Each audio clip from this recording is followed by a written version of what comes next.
কিছু কিছু স্বপ্ন আছে জানো তো বন্ধুরা, যেটা শর্ট করে পূরণ হয় না, কিন্তু চেষ্টা থাকলে মানুষ সব করতে পারে। তো সেরকমই কিছু একটা স্বপ্ন যেটা আমাদের পূরণ হয়েছে, সেটা হচ্ছে গাড়ি কেনা।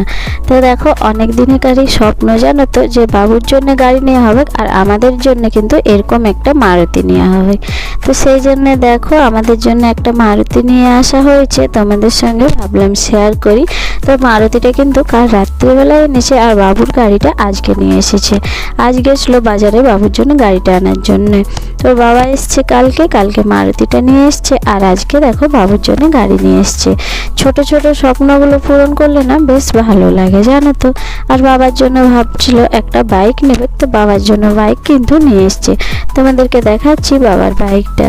তো বাবার বাইকটা চালাতে খুবই অসুবিধা হচ্ছিল, সেই জন্য বাবার জন্য একটা বাইক নিয়ে এসছে। অনেক দিন থেকে ভাবছিল জানো তো,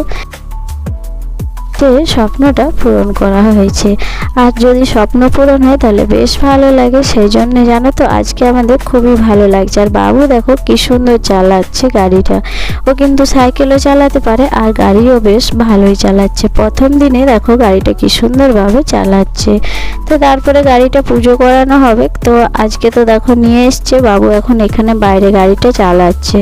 তো এই সাইডে গেছিলো, আবার ওই সাইডে এলো, তারপরে ওর দিদিকে ডাকলো। ওর দিদিকে দেখো চাপালো কি সুন্দরভাবে চালাচ্ছে।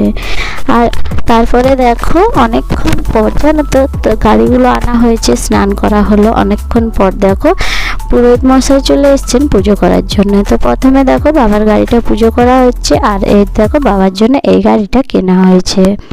আর ওইখানে বাবুর বাইকটা আছে, বাবুর বাইকটা পুজো করা হবে, নাহলে আবার ওর রাগ হবে, যেহেতু ছোট ও তো কিছু বোঝে না। তো যাই হোক, এই সাইডে তো দেখলে তোমরা যে ঘরে মিস্ত্রি লেগেছে, ঢালাইটা অনেক দিনই হয়ে গেল, প্রায় 1 মাস হতে চলেছে। সেই জন্যে আর কি ঢালাইয়ের সব পাটা বাঁশগুলো খোলা হচ্ছিল। তো দেখো তারপরে ও গাড়িগুলো পুজো হলো, তারপর চলে এসেছি বাইরে এসে দেখো এই গাড়িটা পুজো করা হচ্ছে। তো এই গাড়িটা পুজো করে নিচ্ছে, আর তারপরে গিয়ে আবার আমরা ঘরে যা কিছু কাজ আছে সেগুলো করব। তো দেখো গাড়ি পুজো করা তো মোটামুটি কমপ্লিট হয়ে গেছে, আর তারপরে এখন ঘরে যে কাজগুলো আছে সেগুলো করতে হবে। ভাবলাম আগে পুজোটা হোক, তারপরে বাকি কাজগুলো করব। তো যাই হোক বন্ধুরা, আজকের ব্লগটা আর বেশি বড় করলাম না, আজকের মিনি ব্লগটা আমি এখানেই শেষ করলাম।